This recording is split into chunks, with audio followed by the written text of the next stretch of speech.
Hello. In this episode, I want to try and throw some light on some economic terms that we hear so much about and which have far reaching effects on our lives as Africans and as members of a global community. To help us understand terms like neoliberalization and globalization is Dr. Peter Osimiri, a philosopher and political theorist who lectures at the University of Lagos in Nigeria. Dr. Peter Osimiri is passionate about applying abstract philosophical ideas to practical human problems. He holds a doctorate from the University of Ibadan, also in Nigeria, as well as a certificate in applied ethics from the Central European University in Hungary.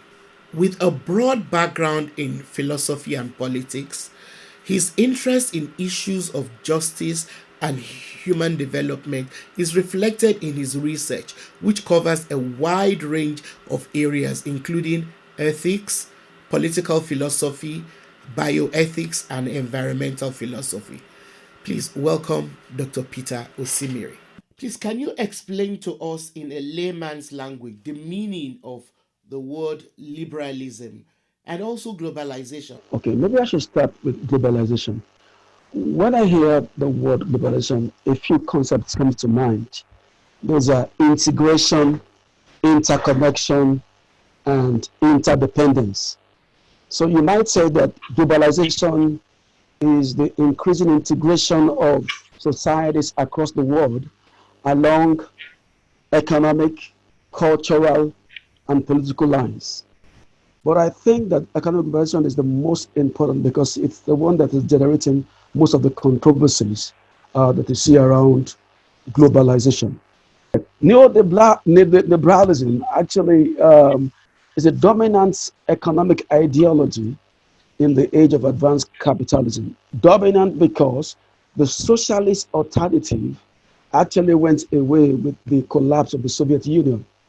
And so it simply says that societies that want economic growth and want prosperity must submit, so to speak, to the demands of market forces. In other words, they should allow market forces to make most of the economic decisions that needed to be made.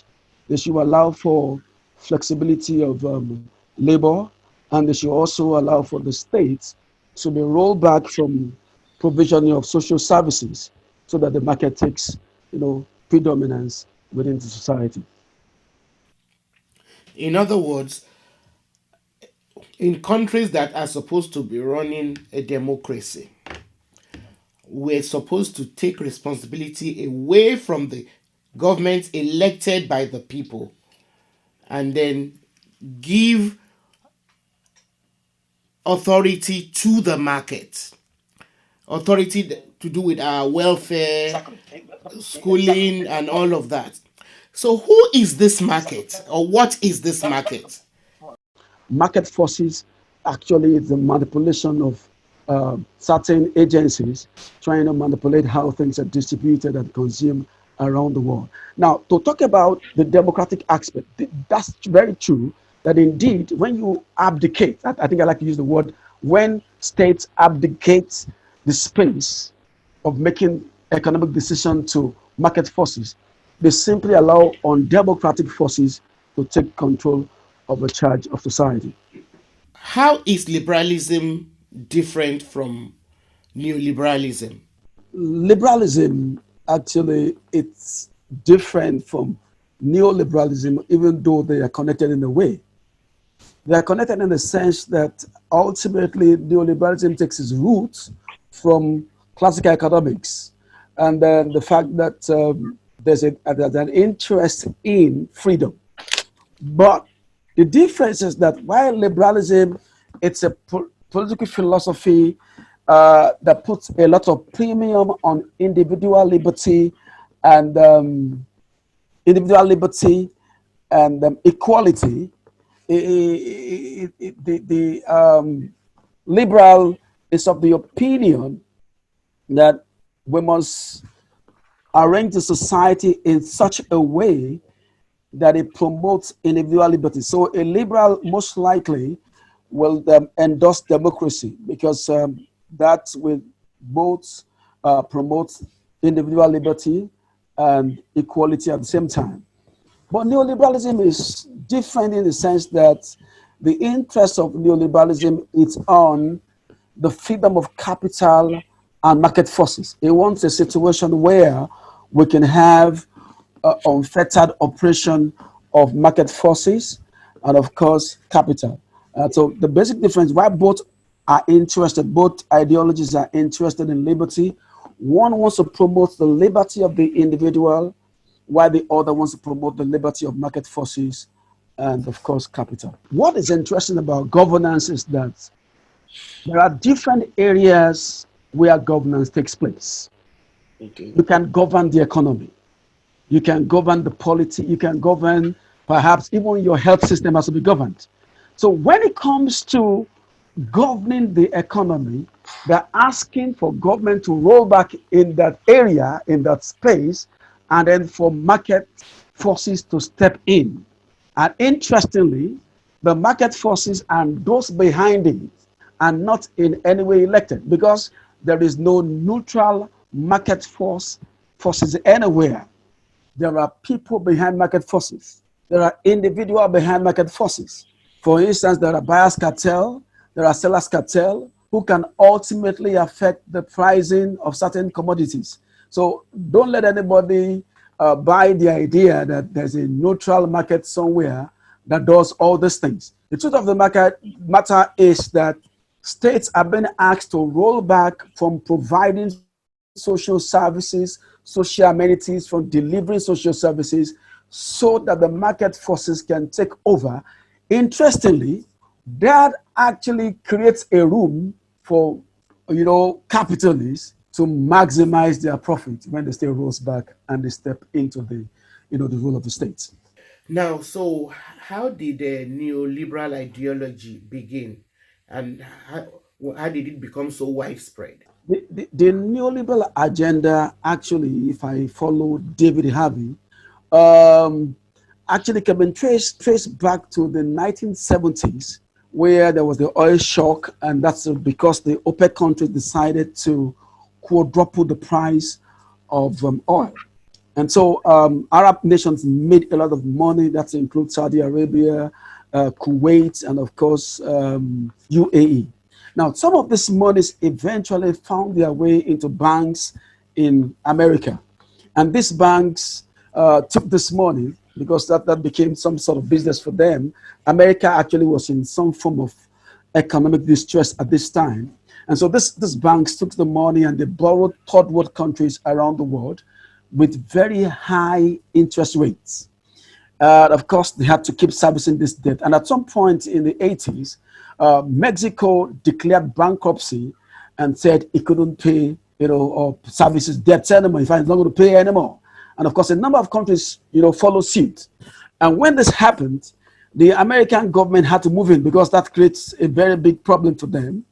There was a potential that the international financial system was going to collapse on the basis of this. And of course, that these banks also will go down, and the US didn't want this to happen. So it literally moved to the IMF and said, IMF, please get into the fray and help us, ensure that these monies are paid back. And when the IMF moved in, it came up with a number of conditions that they call conditionality. The conditions will include liberalize your economy. In other words, open up to international competition, remove the barriers. It includes taking away subsidies from some goods. It also includes you privatizing and devaluing your currency. So these countries who were indebted were forced to do this, not that they imposed these policies on them. And the countries who had to reschedule their debt also have to, take on these prescriptions. They have to abide by them. And interestingly, this also began to spread, or in other words, neoliberalism began to spread because more countries at some point needed the aid of the IMF. And as soon as you ask for loans, you have to accept also to abide by those conditions. And this is how it began to spread as more nations had to come say we need loans from the IMF. And for African countries, colonized countries, the situation was even more pathetic because at independence, from my knowledge, um, most um, most colonizers were forced the countries that they were given independence to collect loans which they then directed what the money should be spent on and where it should even be spent. So, for instance, if France was giving a loan to an African country that they used to colonize, or England or Britain, they determined that whatever we bought with that money should be bought in Britain, so that that money went back into their system. And so we had even been in debt even before this oil thing happened. So it was uh, so our debt was more compounded.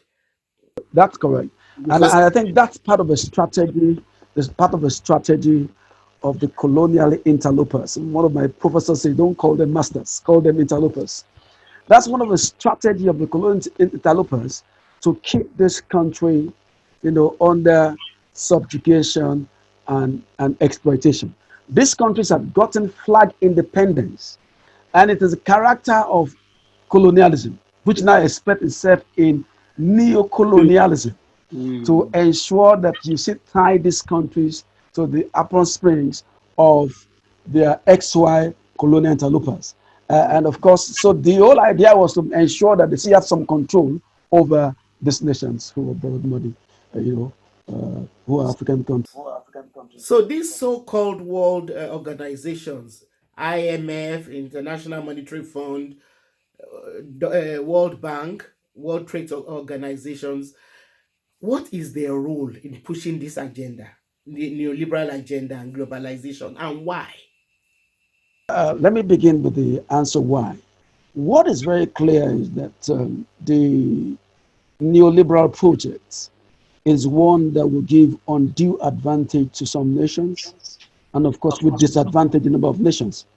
As a matter of fact, some have defined neoliberalism as an imperialist project that is intended to perpetuate the dominance of certain countries. It's intended to concentrate wealth in the hand of certain international political bodies, countries, and investors at the expense of the rest of the world.